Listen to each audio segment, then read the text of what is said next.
Hello दोस्तों, कैसे हो सब दोस्तों। इस वीडियो में हम डिस्कस करेंगे इंट्रोडक्शन टू अकाउंटिंग। तो आइए वीडियो स्टार्ट करते हैं। देखिए, अकाउंटिंग का मतलब क्या होता है। अकाउंटिंग में टोटल 6 स्टेप्स होते हैं और इस पूरे प्रोसेस को ही हम क्या बोलते हैं, अकाउंटिंग। तो अकाउंटिंग में हमें ये इतनी सारी एक्टिविटीज परफॉर्म करनी होती है। सबसे पहला स्टेप क्या होता है, आइडेंटिफाई द मॉनेटरी ट्रांजैक्शंस। देखिए दोस्तों, ट्रांजैक्शंस मॉनेटरी और नॉन मॉनेटरी होती है। तो सबसे पहला काम हमारा उन ट्रांजैक्शंस को आइडेंटिफाई करना होता है जो कि मॉनेटरी इन नेचर होती है, जिनको इन मनी टर्म्स मेजर किया जा सकता है, क्योंकि अकाउंट्स में सिर्फ मॉनेटरी ट्रांजैक्शंस को ही रिकॉर्ड किया जा सकता है। Non monetary transactions can not be recorded in accounts. और जब फर्स्ट स्टेप में हम मॉनेटरी ट्रांजैक्शन को पहचान लेते हैं तो उसके बाद अगला स्टेप हमारा होता है उस ट्रांजैक्शन को रिकॉर्ड करना। और दोस्तों, रिकॉर्डिंग हम करते हैं या तो जर्नल बुक में या सब्सिडरी बुक्स में। आगे हम इन दोनों बुक्स को सीखेंगे आगे आने वाली वीडियोस में। उसके बाद स्टेप 3 में क्या होता है, रिकॉर्डिंग करने के बाद हम ट्रांजैक्शंस को क्लासिफाई करते हैं of same nature eight one place. एक जैसे ट्रांजैक्शन को एक सिंगल अकाउंट में, सिंगल लेजर में क्लासिफाई कर दिया जाता है।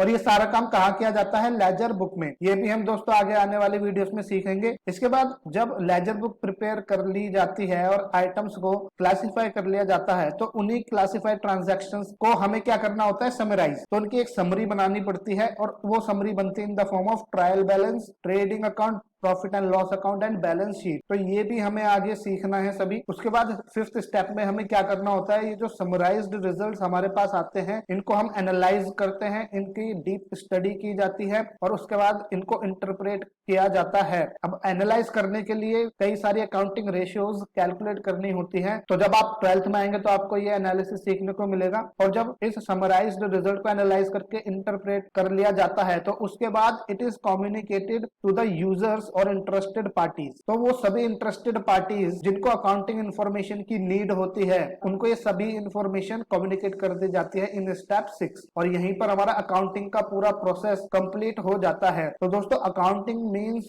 Identifying the monetary transaction, recording, classifying, summarising, analysing and interpreting and ultimately communicating the results to the users और interested parties of accounting information. तो this is the meaning of accounting. अब दोस्तों, यहाँ पर ये जो शुरू के 3 स्टेप है, स्टेप 1 2 3 क्लासिफाइंग तक, इन 3 स्टेप को हम बोलते हैं बुक कीपिंग। और 4th स्टेप से हमारा स्टार्ट हो जाता है अकाउंटिंग का प्रोसेस। वैसे तो दोस्तों पूरा ये अकाउंटिंग ही है, लेकिन अकाउंटिंग के 6 स्टेप में से शुरू के 3 स्टेप को हम बुक कीपिंग बोलते हैं, क्योंकि ये 3 स्टेप ऐसे होते हैं जहां पर आपको कोई स्पेशल नॉलेज की जरूरत नहीं है। ये रूटीन जॉब होती है जो कि क्लैरिकल इन नेचर है। कोई भी जूनियर स्टाफ इस काम को आराम से कर सकता है। तो दिस इज अकाउंटिंग। बट इस अकाउंटिंग के 3 स्टेप को हम क्या बोलते हैं, बुक कीपिंग। तो हम कह सकते हैं book keeping is a part of accounting. And 4th step से 6th स्टेप तक अकाउंटिंग बोला जाता है, क्योंकि ये 4 से लेकर 6 स्टेप जो हैं, इन स्टेप्स को करने के लिए आपके पास एनालिटिकल स्किल्स होने चाहिए, आपके पास स्पेशल नॉलेज होनी चाहिए। और जो सीनियर स्टाफ होता है, जो सीनियर अकाउंटेंट होता है कंपनी का, वही इन स्टेप्स को परफॉर्म करता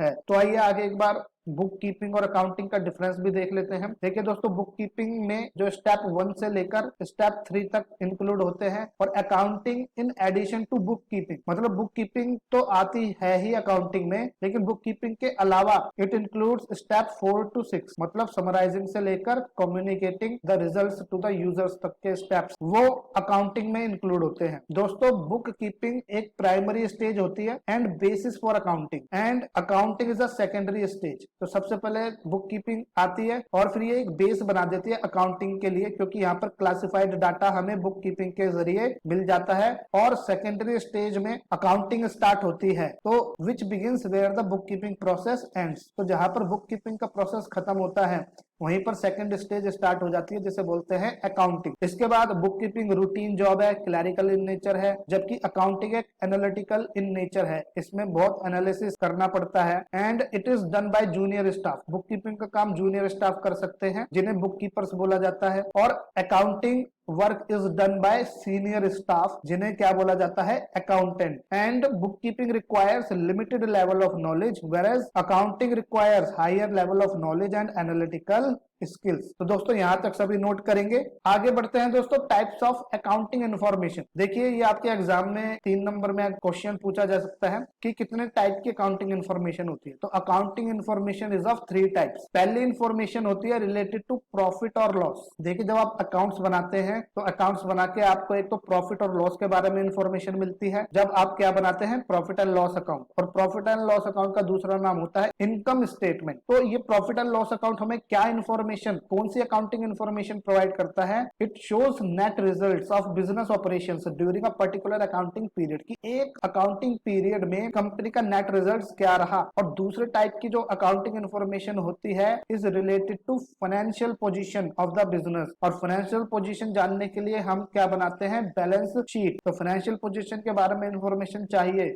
तो हमें बैलेंस शीट बनानी होती है, जिसे हम पोजीशन स्टेटमेंट भी बोलते हैं। और बैलेंस शीट हमें क्या बताती है, एसेट्स शो करती है राइट साइड पे और कैपिटल और लायबिलिटीज शो करते हैं अपनी लेफ्ट साइड। और तीसरी information schedules and notes to accounts. ये नोट्स टू अकाउंट्स और शेड्यूल्स ये हमारे बैलेंस शीट और प्रॉफिट एंड लॉस अकाउंट का ही पार्ट होता है, जिन्हें इन दोनों स्टेटमेंट के नीचे हमें लिखकर बताना होता है शेड्यूल्स और नोट्स टू अकाउंट्स में कई इंफॉर्मेशन। और वो इंफॉर्मेशन क्या होती है, ये schedules और notes to accounts gives details of various items shown in P&L account and balance sheet। तो balance sheet and P&L account में जो वेरियस आइटम्स होते हैं उनके बारे में जो भी मटेरियल आइटम होगा नोट्स टू अकाउंट्स में पूरी प्रॉपर डिटेलिंग उसकी प्रोवाइड की जाती है, ताकि अकाउंटिंग इंफॉर्मेशन के जो यूजर्स हैं, बाहर जो इन्वेस्टर है, क्रेडिटर्स हैं, बैंक्स हैं, उनको प्रॉपर इंफॉर्मेशन मिल सके डिटेल में। तो ये आपके थ्योरी पॉइंट ऑफ व्यू से बहुत इंपॉर्टेंट लेक्चर है। थैंक यू दोस्तों,